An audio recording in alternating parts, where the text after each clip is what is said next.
జయశంకర్ భూపాలపల్లి జిల్లాలో సంచలనం సృష్టించిన రేగొండ హత్య కేసును పోలీసులు ఛేదించారు. వివాహేతర సంబంధం, అప్పుగా ఇచ్చిన డబ్బు తిరిగి ఇవ్వాలంటూ ఒత్తిడి చేయడమే ఈ హత్యకు కారణమని పోలీసుల దర్యాప్తులో వెల్లడైంది. ఈ కేసులో ముగ్గురు ప్రధాన నిందితులతో పాటు ఒక మైనర్ని పోలీసులు అరెస్ట్ చేశారు.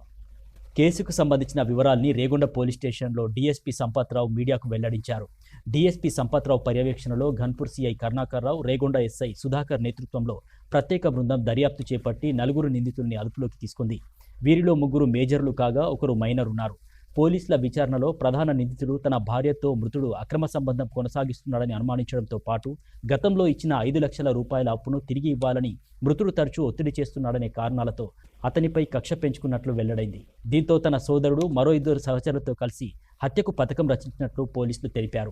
పథకం ప్రకారం ముందుగానే తల్వార్, కత్తిని కొనుగోలు చేసి దాచిపెట్టిన నిందితులు జూలై 3వ తేదీ రాత్రి సుమారు 10 గంటల సమయంలో మృతుడు పనిచేస్తున్న ఫాస్ట్ ఫుడ్ సెంటర్ ఎదుట అతనిపై దాడి చేసి హత్య చేసినట్లు దర్యాప్తులో వెల్లడైందని డీఎస్పీ వెల్లడించారు.